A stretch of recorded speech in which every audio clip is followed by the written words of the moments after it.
Friends, मेरा आज का टॉपिक है नेवर गिव अप। कभी हार मत मानना। याद रखना फ्रेंड्स, ज़िंदगी में कैसे भी हालात आ जाएं, कैसे भी चैलेंजेस आ जाएं, कैसी भी परिस्थितियां हों, ज़िंदगी में कभी हार नहीं माननी चाहिए। अगर तुम्हें लगता है कि आपके पास किसी चीज़ की कमी है और उसी वजह से तुम कामयाब नहीं हो पा रहे, तो दोस्त इस वीडियो को लास्ट तक ज़रूर देखना। इस वीडियो को देखने के बाद आप अपने बहानों को साइड रखकर काम करना शुरू कर दोगे। और हाँ, इन दो कहानियों को सुनने के बाद नीचे कमेंट बॉक्स में ज़रूर बताना कि आपकी लाइफ में जो प्रॉब्लम्स हैं वाकया ही वो प्रॉब्लम हैं या फिर बहाने हैं जो आपको कामयाब होने से रोक रहे हैं। कहानी नंबर 1, स्टीफन हॉकिंग। 21 साल की उम्र में जब मैं और आप कॉलेज की लाइफ एंजॉय कर रहे होते हैं तो इस बंदे को मोटर न्यूरॉन डिजीज नामी एक बीमारी का सामना करना पड़ा। इस बीमारी में इंसान के एक के बाद एक बॉडी पार्ट्स काम करना बंद कर देते हैं।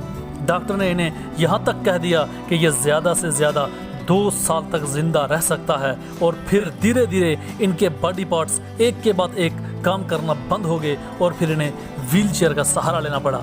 इन सब में इस बंदे ने बाकी तो सब कुछ खो दिया, लेकिन उसने अपनी हिम्मत कभी नहीं खोई और मुसीबतों की सीढ़ी चढ़ते चढ़ते ये बंदा दुनिया का one of the most popular scientist बन गया, जिन्होंने ब्लैक होल और बिग बैंग थ्योरी में अपना कंट्रीब्यूशन दिया और साथ ही साथ a brief history of time नामी एक किताब भी लिखी जिसने साइंस की दुनिया में तहलका मचा दिया। ये बंदा ना चल सकता था, ना ही बोल सकता था और ना ही कुछ कर सकता था, लेकिन अपने दिमाग के जोर पर इस बंदे ने, जो खुद हिल नहीं सकता था, सारी दुनिया को हिला के रख दिया। इनके पास तो जेन्युइन रीजन था कुछ भी ना करने का, लेकिन फ्रेंड्स, विनर्स कभी बहाने नहीं बनाते और बहाने बनाने वाले कभी विनर्स नहीं हो सकते। अगर हमें सर्दी जुकाम भी हो जाए तो भी हम 4-5 दिन तक तो कोई भी काम नहीं करते, और इस बंदे ने अपनी जिंदगी के 55 साल व्हीलचेयर पर गुजार दिए और जो कोई नॉर्मल बंदा भी शायद अचीव ना कर पाता, वो इस बंदे ने अचीव करके दिखा दिया। यही है वो पागलपन जो एक कामयाब बंदे में आपको देखने को मिले। एक चीज तो जरूर समझ में आती है, अगर इतनी मुसीबतों के बाद ये बंदा कर सकता है तो इतनी फैसिलिटीज के बाद आप क्यों नहीं कर सकते। बस जरूरत है आलस को बाहर फेंकने की और अपने अंदर ऐसा पागलपन लाने की, अपने अंदर एक जुनून को पैदा करने की। कहानी नंबर 2, आप जानते हैं अनुरिमा सिन्हा यूपी के गांव से आई थी। ट्रेन से कुछ गुंडों ने बाहर फेंक दिया गोल्ड चेन खींचते हुए। दोनों पांव ट्रेन के नीचे आ गए। सारी रात ट्रेन की पटरियों के बीच में पड़ी रही और 49 ट्रेन वहां से सारी रात गुजरती रही। कोई लेफ्ट से गुजर जाती, कोई राइट से गुजर जाती, कोई बचाने नहीं आया। दोनों पटरियों के बीच में पड़ी रही सारी रात।